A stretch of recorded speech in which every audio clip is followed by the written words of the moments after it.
Hi കൂട്ടുകാരെ, ഇന്ന് കുറച്ച് വൻപയർ കിട്ടിയിട്ടുണ്ട്. വർഷങ്ങൾക്ക് ശേഷമാണ് നല്ല വൻപയർ കിട്ടിയത്. അപ്പോൾ അതൊന്ന് ചെയ്ത് നോക്കാം. ഞാൻ അതിന് കുക്കറിൽ ഒരു 3 വിസിലടിച്ച് വേവിച്ച് വെച്ചിരിക്കുകയാണ്.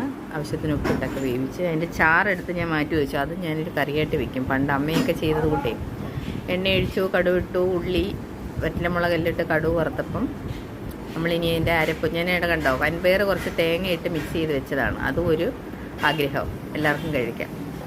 ഇനി നമ്മുടെ അരപ്പാണ്. വെളുത്തുള്ളി, ജീരകം, വറ്റലമുളക് എല്ലാം കൂടെ ഒന്ന് കറക്കിയെടുത്തതാണ്. അതും ആവശ്യത്തിന് ഉപ്പ് ഇട്ട് നമ്മുടെ ഈ കടുവ് താളിച്ചതിനകത്തോട്ട് നല്ലതായിട്ട് ഇട്ട് പച്ചക്കെടുത്തതിന് ശേഷം നമ്മൾ വേവിച്ച് വെച്ച വൻപയർ ഇതിലോട്ട് ഇടുന്നു, തോർത്തിയെടുക്കുന്നു. ഇത്രയാണ് വൻപയർ തോരൻ. ഞാൻ ചെയ്യുന്നത് എങ്ങനെയാണ് അതാണ്. അപ്പോൾ വെളുത്തുള്ളി 2-3 അല്ലി വെളുത്തുള്ളി, 1/2 സ്പൂൺ ജീരകം, ഇത്രയാണ് ചതച്ചെടുത്തത്.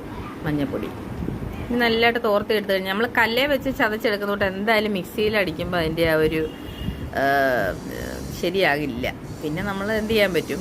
അപ്പോൾ അതുകൊണ്ട് മിക്സിയിലെ കറക്കിയെടുത്ത് ഇട്ടതാണ്. കറിവേപ്പിലയും കടുക് വറുക്കാനിട്ടിട്ടുണ്ട്. തോർത്തിയെടുത്ത് ആവശ്യത്തിന് ഉപ്പ് നോക്കിയെടുക്കാൻ സൂപ്പർ വൻപയർ തോരൻ തയ്യാർ. എല്ലാ കൂട്ടുകാരും ട്രൈ ചെയ്ത് നോക്കണം.